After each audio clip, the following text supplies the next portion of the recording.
Hai teman-teman, perkenalkan nama saya Deborah Tarigas Marpaung.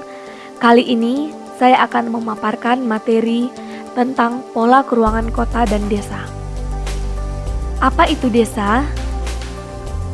Desa adalah suatu pemukiman yang lokasinya berada di luar kota, yang sebagian besar penduduknya bermata pencaharian sebagai petani dan nelayan.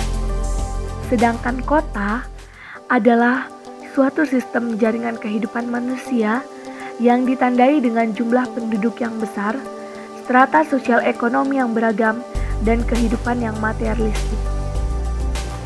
Selain pengertian desa dan kota, ada beberapa perbedaan desa dan kota. Yang pertama, hubungan sosial di desa bersifat paguyuban atau Gemeinschaft yang didasarkan ikatan kekeluargaan yang kuat. Contohnya itu ikatan darah.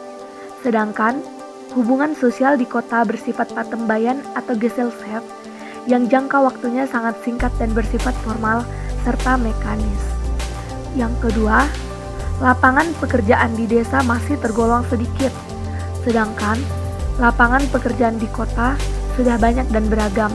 Contohnya polisi, pedagang, tentara, dokter, guru, dan lain sebagainya. Yang ketiga, jumlah penduduk di desa masih rendah, sehingga lahan juga masih luas.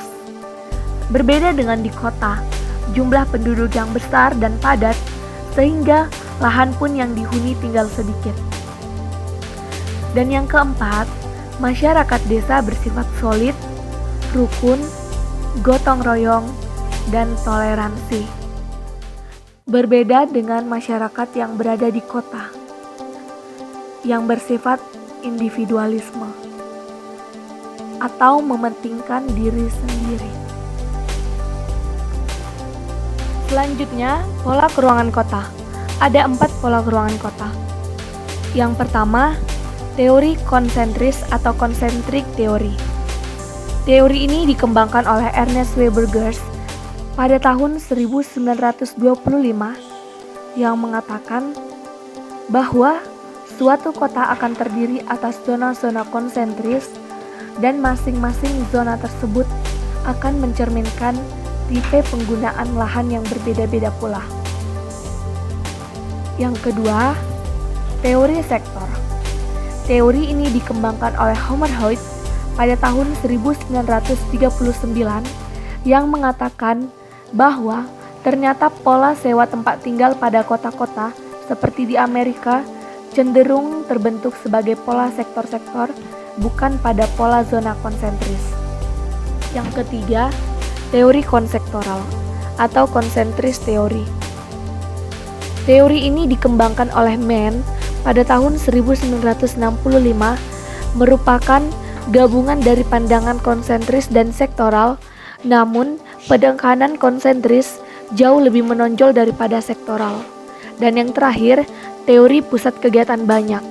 Teori ini pertama kali dikemukakan oleh C.D. Harris dan F. Pullman pada tahun 1945 yang mengatakan bahwa ternyata kebanyakan kota-kota besar tidak tumbuh dan pola keruangannya sederhana yang ditandai oleh satu pusat kegiatan saja.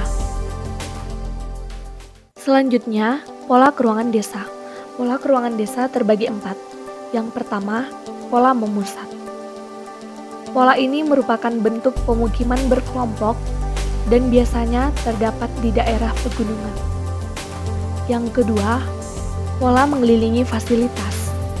Pola ini terdapat di dataran rendah, di mana fasilitas umum yang ada dimanfaatkan untuk memenuhi kebutuhan hidup sehari-hari.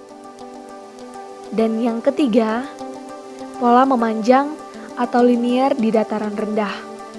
Pola ini sejajar dengan jalan raya atau sungai yang menembus desa yang bersangkutan. Yang keempat, pola memanjang mengikuti garis pantai. Pola ini biasanya terdapat di pesisir pantai karena penduduknya bermata pencarian sebagai nelayan. Sekian dan terima kasih, sampai jumpa dan semoga bermanfaat.